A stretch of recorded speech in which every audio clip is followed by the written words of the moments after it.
A direct sequel to 1974's Godzilla vs. Mechagodzilla, it successfully picks up from where the previous year's movie had left off.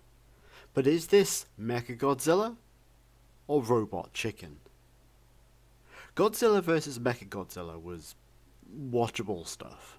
Sure, it was your usual hokey, cheesy, rubber-monstered Toho nonsense, but as far as Godzilla movies are concerned, it certainly wasn't one of the worst.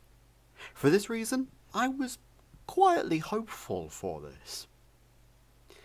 The first 10 minutes, however, are entirely flashbacks.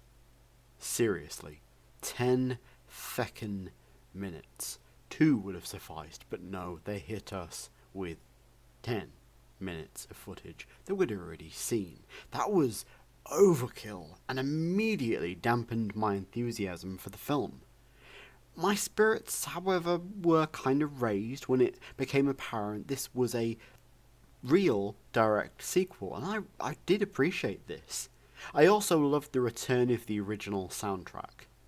Sure, it's the same score, played over and over again that we've heard countless times before, but as any Godzilla fan knows, that one single bit of music is iconic, and it really does set the tone. It tells the story of aliens who proceed to rebuild Mechagodzilla. Then you've also got a traitorous scientist who teams with the aliens while bringing a kaiju of his own known as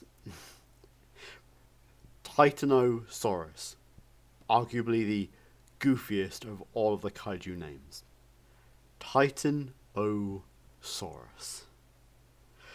So, that's brought to the mix, which makes it a 2 versus 1 encounter as Godzilla comes to save the day. Yep, you know Toho, they could never decide whether Godzilla was the antagonist or the hero. In this occasion, he's saving the day. Now, the plot is over-convoluted, but by this point, you've kind of come to expect that from these movies.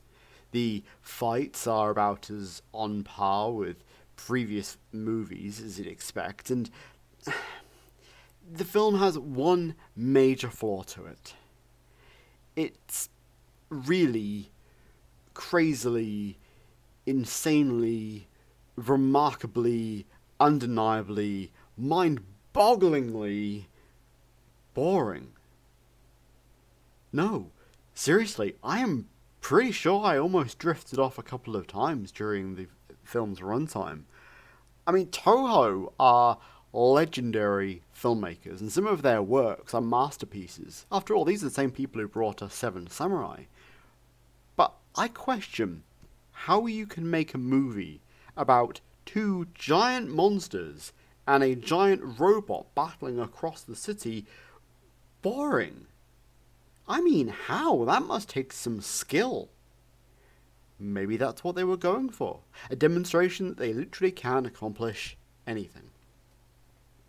This one is for the hardcore Godzilla fans only. For me, I simply award it a 3 out of 10. So, rant time. Akihiko Hirata, across his career, was in around 9 to 10 Godzilla films, ranging from the very first one in 1954 to this one in 1975. He became quite the staple of the Godzilla universe. But this is where it gets confusing.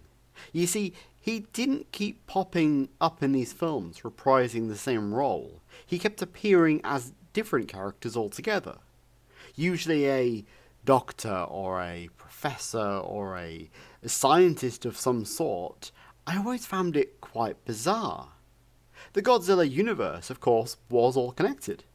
They often didn't make reference to previous movies, but they were all still part of the same timeline. By comparison, it would be like Chris Evans playing Captain America. Then the following week, Chris Evans plays Doctor Strange, and then the following week he's in yellow spandex as Wolverine. I never understood it, and normally I hate things like that, but the man became so beloved, and was such a stellar actor, it was kind of hard to stay mad. So what did you think of Terror of Mechagodzilla? What's your favourite Godzilla movie? Let me know in the comments below. Like this video, and if you haven't already, please subscribe. Take care, folks.